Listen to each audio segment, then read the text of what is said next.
I started this podcast because I'm fascinated by how we get better at bridge, how we reach that next level. I'm talking with expert players about how they got where they are and what they do to continue honing their skills, to less experienced players about what they're doing to improve their game, and to experts in fields outside of bridge, like learning and expertise. If you're looking to level up your game, check out my classes on Learn Bridge Online. Mondays are about the expert thought process, and Thursdays are about declare or play. You can attend the classes live or you can watch the recorded replay. I'm looking forward to leveling up together. This week, I have Augie Boehm with me. Augie, thank you so much for being here. Delighted. So let's start with, how did you learn bridge? I learned bridge from my father, who was a New York expert. He was a journalist, so it was an avocation for him. And he taught me and my mother about the same time. I'm the oldest of 5 children. And I took to it and she took to it. And none of the other 4 wanted to get anywhere near bridge. Although my youngest brother actually has published some of my bridge books. Not that he knows much about bridge, but he knows something about publishing. How old were you when you learned? Oh, I played in my first duplicate when I was about 8 or 9, and I was small for my age. So had to sit on a telephone book to see over the top of the table. And there's no doubt that this gave me a certain kind of edge in that people didn't want to take advantage of a little boy. And how did you get good at bridge? Well, I had the advantage, of course, of being taught by my father was expert. And by the time I was 12, I had played a duplicate session with Edgar Kaplan, Alfred Scheinwald, and Tobias Stone, all household names of that era, because they knew my dad, and they thought I was something of maybe prodigy is an overstatement, but, unusual. And so I didn't have to unlearn a lot of bad habits. And I was young, so, you take to everything so well when you're young. Yeah. When did you realize that you might be pretty good? The first junior championship was held in Washington, D.C. in 1961. And I played with Michael Becker, BJ's son, one of his sons. And BJ wanted Michael to win. And the problem was, how do you find another person of that age? Well, he knew my father, and we got teamed up. We did a little practicing, went down to Washington, played a session, won the event. And I guess at that point, I understood I had some abilities. And, I read a lot and tried to balance bridge with studies and with music, because that's my other great love and passion. And that came from my family, too. My grandmother, yeah. She was a pianist, a professional pianist, and she taught me. I started that at, I don't know, the age of 6 or something. And she was my sole piano teacher until I got to Columbia, and I majored in music. And then you teach yourself. Of course, you know that, Adam, from music and your background in bridge. It's something you continually teach yourself. You had an expert level bridge player as a father, as a mentor, and then an expert level grandmother teaching you piano. Sounds like a pretty good childhood. Absolutely. Yes, there were many good things. And I've played sports, and very frequently someone would say, your fingers, watch your fingers. And the fact is, I never really paid too much attention to that. And I think because I didn't mollycoddle myself, I didn't ever have any broken fingers or anything. So how much did you practice piano in, let's say, high school? Not an awful lot. Not an awful lot, because I didn't know I'd be a pianist of any note. I went to a demanding academic school and played sports, so there wasn't extra time for that. But I would always fit it in. I didn't have to be forced to practice because I loved it. If you love music, as you know, it gets in your bloodstream. They don't have to push you to the piano. I had a good piano. Did you know going into college that you wanted to be a music major? No, I didn't. At the end of sophomore year at Columbia, I guess like most universities, you have to declare yourself. And I really didn't know until I, went through the catalog, 9,000 times and decided, why not? And I'm glad I did. How much of that curriculum was theory versus practical? It wasn't anything like a conservatory, the opposite. It was all history and theory and orchestration and composition. If you wanted to play the piano, you had to find your own time to do that, which I did. How did that fundamental knowledge make you a better performer, do you think? Well, I'm sure it did. You approach a piece of music not just as a technical exercise, but the background of the period in which it was written and the history of the composer and other pieces that composer wrote. And, all of that provides context. Absolutely. So, how did your musical career proceed after college?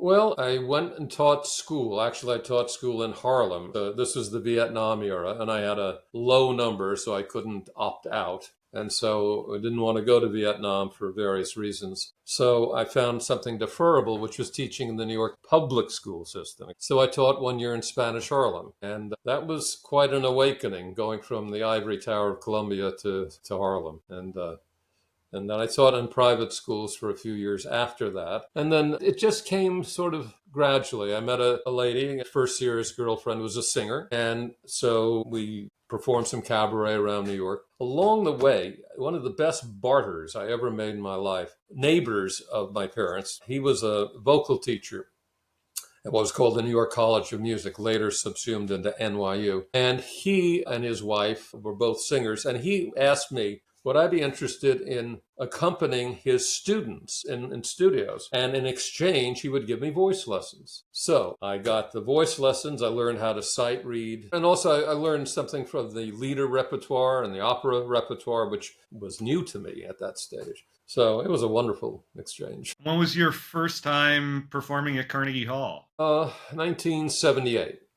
So I would have been Wow. 32. And I've had 45 years there, not all consecutive, but the last 35 have all been consecutive. And it's been a wonderful venue. I'm thinking of a new venue for next year over at the Kaufman Music Center next to Lincoln Center. So, what does your life look like these days in terms of balancing bridge and music? Well, I don't play bridge anymore. Since the COVID, I stopped playing and I never resumed. I found I didn't miss it, surprisingly to myself. I still love bridge. I still write it, as you know. I teach it on BBO. I converse, with friends. And that seems to be enough. Music, I play, I don't concertize more than that once a year. Actually, a couple of times, some small things elsewhere. In one of the bridge trips that I make, they have me be a cabaret artist as well as a bridge instructor. So they get two for the price of one. But I practice. How much practice do you do, like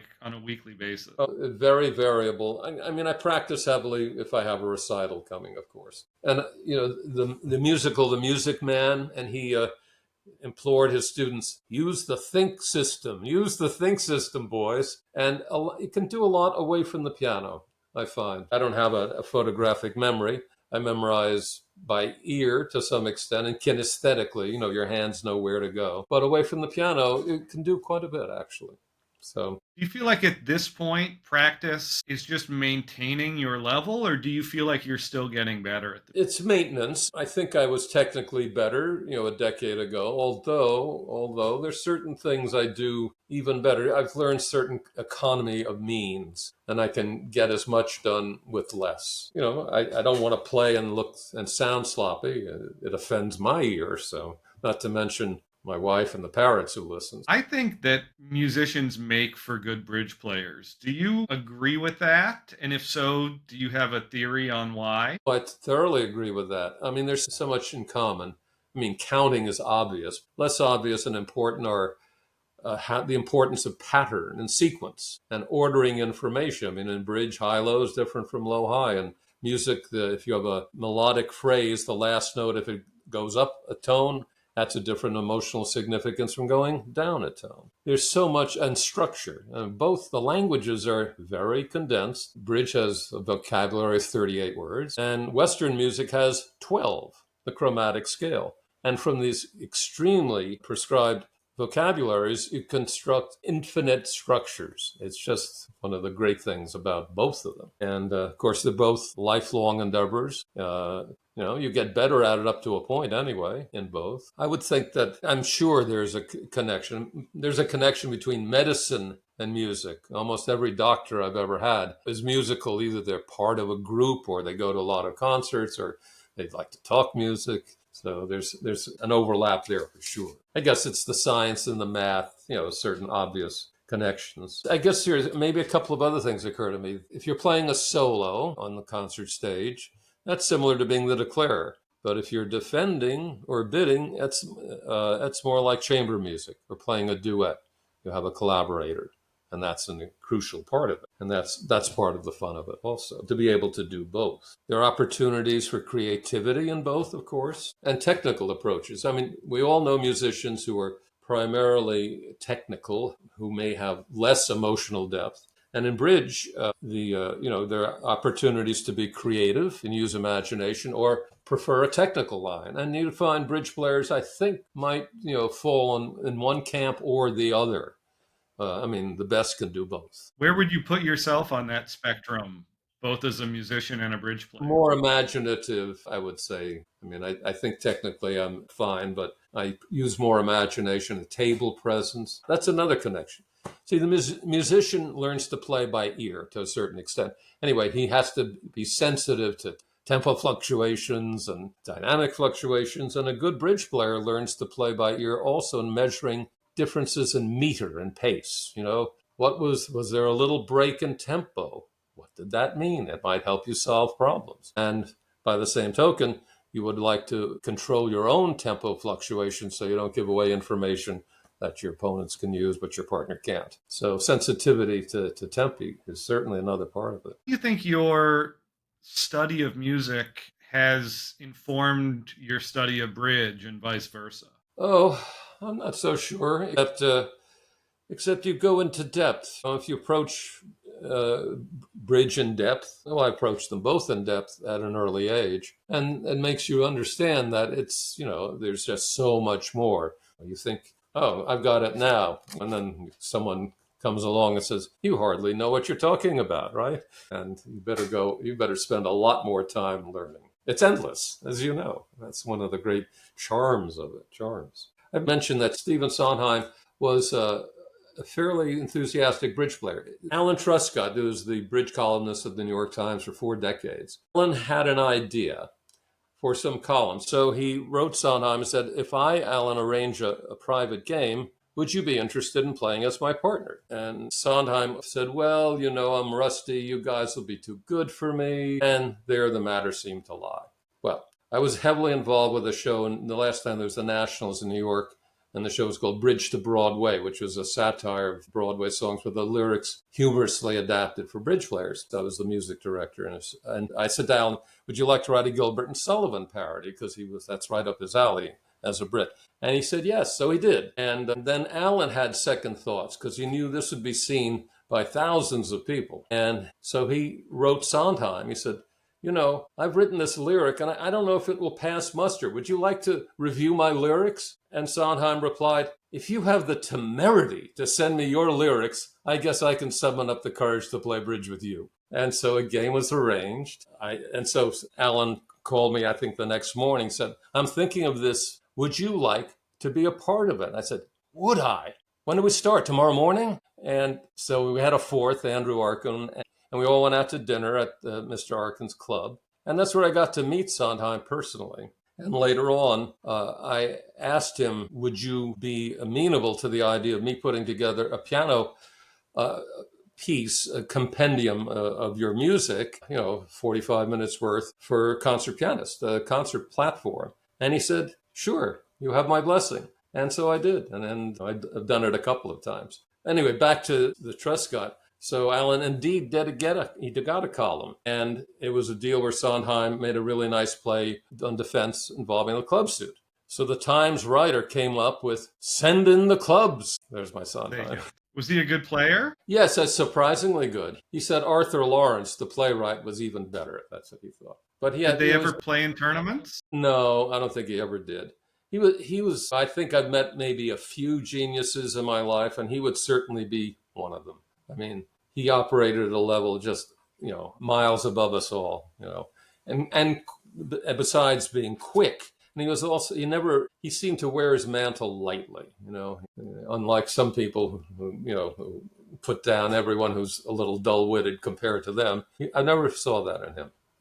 Au contraire. What do you think sets someone like that apart? Whether it's as a composer, as a performer, as a bridge player, In any field, there's a half a dozen people who are just, wow, how do they do that? Yeah. Do you have any ideas or theories about what it is that they have that we don't? I imagine it's an endowment for sure. You can work hard, of course, that's part of it, but there's a gift. There's certain things when one can learn, and there's some things you can't learn, and you either get it or you never get it. And these people got it. And Oswald Jacoby was another one that I'd met. He was the youngest CPA of his day. And Jacoby, he would talk so fast, you almost couldn't understand him. And he would say, it's because my tongue doesn't work any faster. Otherwise, I would. And he would play at that speed, and he would play chess and bridge at the same time. I mean, he did incredible things. A little bit like a parlor trick, but I mean, he knew his worth for sure. Jeff Rubens, I would call Yeah. another. What about the level right below? I don't know where you put yourself, either as a bridge player or a musician, in terms of stacking up to the best of the best. Well, I'm not at the top level of either one. I mean, I'm not a Arthur Rubinstein or someone like that, or Jeff Nextra. But I would say I'm one rung below maybe on my best days, and I'm content. And what do you think differentiates them from you? Like, what do they do better than you? Well, they certainly have played, so much more bridge than I have, so much more. And they played with better partners. I've been blessed to play with very good teammates in New York. I had that's where I played almost all my bridge was knockout teams in New York in the 70s and 80s, and the competition was fierce. And that's where I broke ground for sure there. And I had the best teammates oftentimes. Not always expert partners, but compatible partners. But I never played as much as the others. And even if I had, I don't know if I could have been that good. And the other thing is I still love bridge. I never loved tournament bridge. I never did. And maybe it's because the bridge I played was almost all in New York. And in New York, there wasn't any social scene. You played, you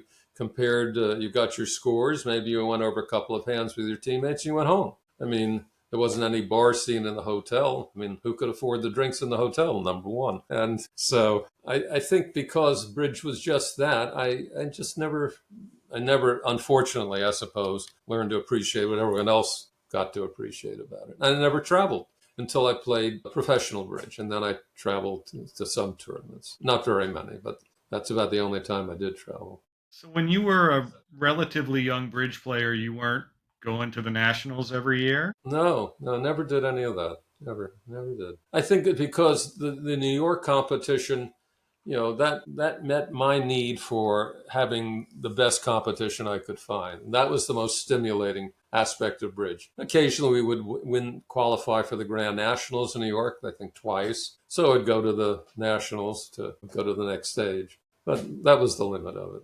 I think once I went to New Orleans because I had a Nationals there, but I didn't play a session of bridge. I went because the hotel rates were cheap and I could go eat and sail up and down the Mississippi. Are you a competitive person by nature? I used to be. Yeah, I used to be. I mean, you can't not be to play bridge at a really high level. You have to be. But I don't think by nature I'm as competitive as probably, a whole bunch of people we both know. And maybe that's one of the things that held me back a little bit. Wouldn't be surprised. On the other hand, if I would have had to sacrifice humanity, to be much more competitive, maybe I made the right choice. I don't look back on it with regrets. Are you competitive as a performer, as a pianist? Well, yes, with myself, of course, with myself. I make recordings of the recitals, and when I listen to them, that's sometimes I cringe, even though the audience might not have cringed. And other times I say, I could listen to that again. Yeah. So that's my self-imposed set of standards. Do you feel like having both in your life kind of rounded you out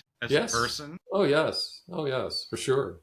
People who play serious music and serious bridge tend to be very different kinds of people. And yes. And I'm interested in cooking. I think I probably am more interested in cooking now than in either bridge or music, or at least I do it on a daily basis. And well, because it's artistic, right? And that aspect of culinary art interests me a great deal, more so now. And I have a good audience here at home and a good kitchen. Are there bridge books that were foundational to you as a kid or later on in your bridge study? Well, yes. My father, showed me a few books he thought I should read. One was Bridge from A to Z, which is by George Coffin. And it was a book on declare play. Why You Lose at Bridge, S.J. Simon. That's a complete classic. I mean, that's a wonderful read for anybody at any age. And the Ross Stone book, Bridge is a Partnership Game. Stoney took an interest in me, as I said earlier, because of my father. And his wife, Jan, who was an accomplished player in her own right. And there was a bridge program on Channel 7, maybe Gorin Bridge, and it had a run for about 3 years. And four experts would play, and the winner would go on and play the next week. And there were modest cash awards. And so Jan was asked. She was, had a reputation, and she was very photogenic. And that, for television, of course, that helped. So Jan was asked, well, name a partner, and that'll be your partner. She said, I'm going to name Augie Boehm. He just won a national championship in Washington, and you've started having football coaches on, and Chico Marx. And I said, oh, boy. And he said, we have to go out to Chicago. And what happens is you go and you play the deals, and then they record everything. And then on camera, you replay the deals, the ones that Gorin has picked out as the most interesting. And you just replicate your bids and plays. And she said, I don't know if we can play Raw Stone because it's Gorin. You'll have to probably do that. Anyway, I was so excited to do this. And she called and crestfallen said, it's fallen through. I said, oh, why? Said, the sponsor won't have it. You're playing for money. And they feel that this will just freak out all of middle America, that a teenager's gambling on television, no less. So I was canceled. And Jan, to her credit, said, well, if I can't have him, you can't have me. And she didn't play either. And when did you start writing about bridge? I wrote an article for the Bridge World around 1969, and then I didn't write any more until writing for the Bulletin, ACBL Bulletin. I think it was in the early 90s I started, and just sent something off on spec. And Brent Manley, who was the editor then, they accepted it, and I've been writing for them regularly, monthly, ever since. That's a lot of articles. How many books have you written? 10. 2 are pamphlets, which actually have been my best sellers that are used for teaching. And the books that I'm proudest of don't sell at all. But that's sort of the nature of the beast. Yeah. Which are the ones you're proudest of? We can do a plug here. Oh, well, they're probably almost out of print. One was called A Bridge Education. And one that I wrote recently was about beautiful hands. It was like the museum gallery of bridge. Beautiful hands I'd culled from many, many sources and put into one form. I've gotten good reviews, but that doesn't translate into sales. But articles I write, and I've got a series already planned for next year, and I write for the Bridge World. As writing for the Bridge World is totally different. You write what you want, when you want. There's no schedule. There's no word count. And if it's accepted for publication, so be it. I have a series coming up where I've invented 12 people out of my imagination from different walks of life, and each is an occupation. I've developed a hand or two for each person each month to reflect their occupation and their personalities. And I've had a lot of fun doing that. And so that'll start appearing next year, assuming all goes well. So things like that keep me interested. And then I have my Columbia friends who still play some bridge. One of them plays a lot and others hardly play at all, but we all read bridge and we send hands around and things like that. And then we meet during the summer for our reunion. And that's been the glue, 55 years and something that you still have in common. That's maybe the best part of bridge for me. Do you do anything these days to try to maintain your bridge skills, keep yourself sharp? I read the Bridge World, and I read the reports of the big team games, and certainly that's how I try to keep in shape. And I think I can. I mean, the systems have kind of passed me by. That would be another reason not to go back. I don't know that I could adapt so well to the modern environment. I mean, you'd have to have a partner who wants to do that. And then you have to learn how to play against all these things, and starts to feel like a lot like work and less like play. So, But keeping up with my reading, that's for the analysis. If you're talking about a high level analysis, which is what the Bridge World offers, and even the write ups in the bulletin for the team events, that keeps you in shape, or I think it keeps me in shape. And once a year, I go down to Texas and find out if I still can do it. So far, I can. Do you like watching matches on Viewgraph? No, I have no patience for it. Frankly, I would not have been a good kibitzer in any era. Do you play online at all, either No, I live teach or with on. robots? No. I teach online.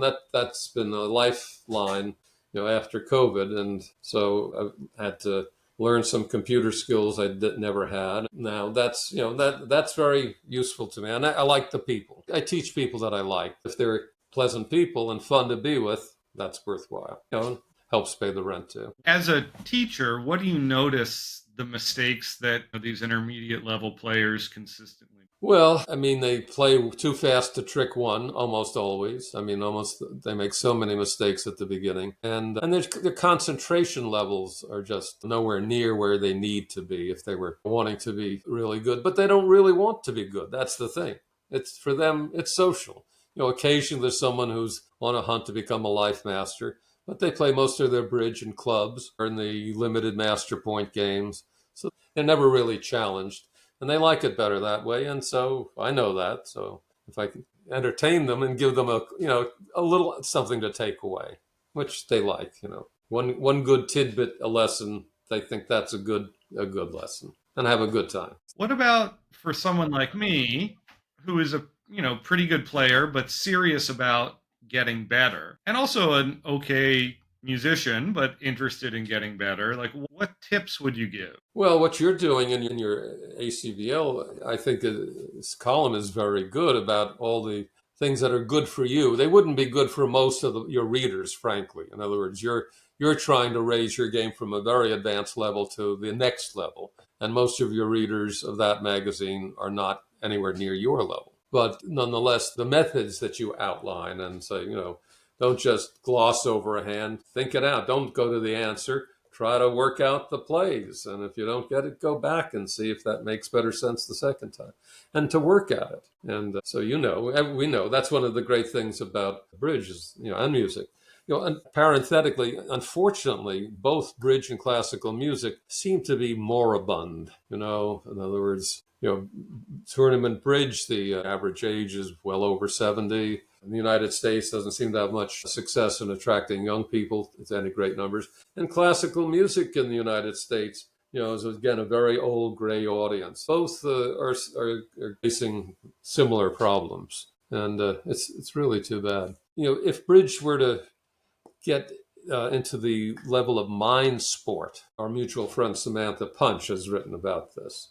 The idea that if bridge were taken seriously, you would need sponsors. Universities might employ people to have extracurricular courses and treat it as something where you can get better at it as you get older. You won't risk a concussion from bridge. And this would be, if you could get some major donors, really, could see the value of this in producing, worthwhile future benefits for groups of people. I don't have my fingers, well, I have my fingers crossed, but I'm not going to hold my breath over this. Unfortunately, I think both are suffering from that.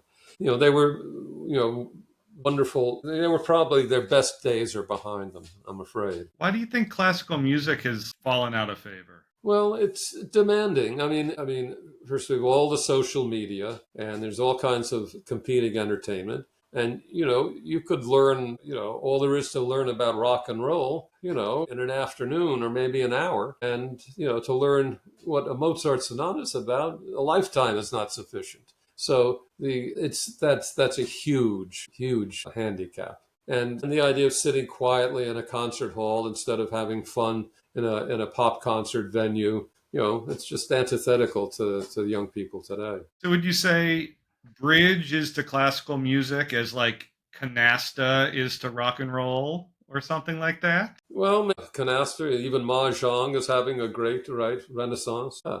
Easier games for sure. And, you learn and your friends can play and nobody's very good and nobody needs to be very good. It's not that competitive. Bridge, it gets to be hugely competitive. There have been murders that have taken place at the bridge table. I don't think at the canasta table or the mahjong table yet. The Bennett murder case in bridge, of course, is the great. And the background of that, the man who wrote wrote it up, had done research. And he asked a lot of bridge experts, said, you know the Bennett murder hand? I said, yeah, everybody knows that. And it was a 3/4, whatever the contract was. And he said, well, that's actually not the case. He said, the hand actually never took place. The couple who played, they were social bridge players. They probably couldn't remember a bridge hand 10 minutes after they played it. And here they were being asked a day or two later, traumatized, what could they remember? So Culbertson, who was the guru of that day, sent Sidney Lenz, one of his reporters, out to Kansas City to find out. And Lenz interviewed the survivors and nobody could tell him anything. So Lenz made the hand up and he made a story up to suit the story. And that's what the world of bridge learned. And it's been in the bridge encyclopedias ever since. I don't know if there's been a disclaimer since, but that was pretty cool. I think she Myrtle Bennett, who was the survivor, she killed her husband, and she got acquitted in a trial. She was temporary insanity was the plea, and the judge, who was a judge, not a jury, bought it, and so she went scot-free, and she ended up quite successful. She worked at the Hotel Carlisle, New York, very fancy hotel, as the head of the bed and chambers department, and the only thing she couldn't find were bridge partners. Do you have favorite composers, either to listen to or to perform? Oh yeah, but I mean, who would I take to the desert island? I don't know. It would be a different answer every day of the week. And I like the vintage Broadway people very much, and Sondheim particularly, and not just because of the bridge connection. So, but I guess my love is more centered in the 19th century, the Romantics, and Chopin and Liszt, and if I had to choose, and some of the French Impressionists, and Gershwin. Of the 20th century, I have very limited repertoire, but Gershwin, I played quite a bit of Gershwin in concert and enjoy that very much. They're wonderful piano, concert level piano arrangements of American in Paris and Rhapsody in Blue. So when you sit down to practice, what are you working on? Like, are you working on a new piece? Are you practicing one you know and love? Are you working on technical etude sort of things? Well, I usually always added a new piece for every recital. I would always add something brand new. And I've sort of stopped doing that, or at least for now. Memorization has become more of a problem. I think I'm more musical than ever and technically pretty close to my peak. But memorization has just become a bear. And so I'm not doing too much in the way of brand new things anymore, more like the tried and true. And what I've read of some of the greats of bygone times, they also had memory issues and would start playing with the music and such. I've never used Czerny, scale exercises. My grandmother, her idea, and it stood me in good stead, was learn technique through the repertoire. In other words, learn some Bach fugues and preludes, some Chopin etudes. Learn your technique through the repertoire. And I think that, of course, sitting and playing scales is just the kind of thing that I'm sure drives young people away from their instrument. But this drove me towards more and more music. So that was a smart choice on her part. Does the memory issue just relate to learning new things or remembering things that you have known for years? Both. Remembering things that you thought you knew cold, and you sort of have it, but sort of is, horseshoes. It's not like horseshoes. You really need to have it down. And if you play with the printed note, you just don't know the music as well. I mean, it gives you the security, sure. You have to have a page turner, and the page turner has to know what to do, know to turn at the right time and not fall on the keyboard or get in the way of your left hand. But if you know the music, if you have it memorized, you just know it better, and you presumably can render it better, more convincingly. When you have a concert coming up, how far in advance do you start amping up your practice? Well, just a couple of months, I'd say. I try never to let my hands get so flabby that I have to, like go back and start from scratch. So I'm always doing some kind of playing and technical work. But a couple of months seems to be enough. And you don't want to get stale, and play the same pieces over and over and lose the spontaneity of it. So a couple of months in, and like I said at the beginning, the Music Man, the Think system, away from the keyboard, I find I can accomplish certain things, memory and shaping phrases, things like that. And in the weeks leading up, how much daily I do practice are more. you doing? Well, then I start to do more. I'm prone, as I've aged, I'm more prone to carpal tunnel syndrome. So I can't spend hours at a time. So I maybe play an hour, then I get up and do something, then I go back. So as long as I do it in a sensible way like that, I won't get interference, because that's nasty when your hands start to tingle. I'm really surprised that you don't miss competitive bridge. Do you think you would miss piano if you gave that up? Yes, I miss that much more, much more. I mean, competitive bridge, as again, it goes back to, 40 years ago or more even, where that kind of competition, playing with and against top experts and playing, long knockout matches. I mean, the team that's in better form is going to win most of the time. The luck element is reduced to the minimum. And that kind of competition, I would be hard pressed to find. I mean, I'd have to find people. I just, and match point tournaments, I know that's a skill, and it's a specialized skill, and some players think it's more skillful than IMS. I think the opposite, but it's definitely a different set of skills. And if you play pro, as you know, then you have to start going out and playing solo a lot. If your client wants to win points, now I tried to pick clients who wanted to learn the game. That was always my first question. I said, what's your main motivation in hiring me if we get together? And if it was, I want to see my name in lights and become a senior life master, I'd say, I don't think we're a good match. And to say, I want to learn the game better. And I said, good, let's go. But I don't know, that's a roundabout way of saying perhaps why, the kind of competition I knew and loved just isn't available to me now. And the other kind of bridge competition doesn't interest me. Never really did. Well, thank you, Augie. I've really enjoyed the conversation. Well, thank you. I really enjoyed going to your concert a little bit ago. I love that interplay between music and bridge. I just think it's fascinating. Terrific. Thank you. Well, thank you so much.